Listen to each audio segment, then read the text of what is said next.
আসসালামু আলাইকুম এভরিওয়ান, মনিরাস কুকিংয়ে আপনাদেরকে স্বাগত। আজকে আমি আপনাদেরকে তৈরি করে দেখাবো ঘরে থাকা বেসিক মশলা দিয়ে কিভাবে মুরগির মাংস রান্না করতে হয় তার এই রেসিপি। তো চলুন মূল ভিডিওতে যাওয়া যাক।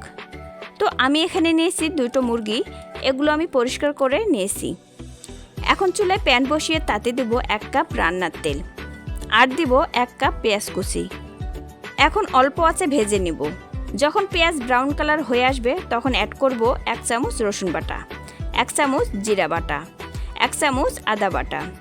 এখন একটু নেড়ে চেড়ে এতে দিব পরিমাণ মতো গুঁড়ামরিচ, 1 চামচ হলুদ গুঁড়ো, আর দিব স্বাদমতো লবণ। দিব 2টা তেজপাতা, 2টো বড় এলাচ আর 4টি ছোট এলাচ, 4-5টি দারচিনি, আর দিব লং গোলমরিচ।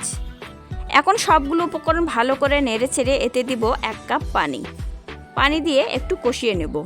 কষা হয়ে গেলে এতে দিব ধুয়ে রাখা সেই মুরগির মাংস। এখন মুরগির মাংস ভালোভাবে কষিয়ে নেব।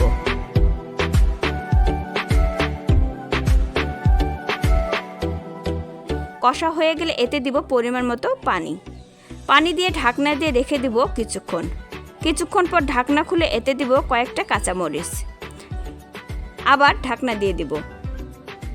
দেখুন মুরগির মাংস আমার হয়ে গেছে। একটু ঝোল রেখে নামিয়ে নেব।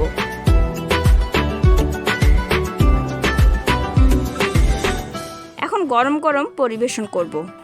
তো তৈরি হয়ে গেল আমার আজকের মুরগির মাংস। আমার রান্না যদি আপনাদের ভালো লেগে থাকে তাহলে অবশ্যই একটা লাইক, কমেন্ট, শেয়ার করবেন। আর আমার রান্না ভিডিও নিত্যদিন পেতে চাইলে চ্যানেলটি অবশ্যই সাবস্ক্রাইব করবেন। সবাই ভালো থাকবেন। আল্লাহ হাফেজ।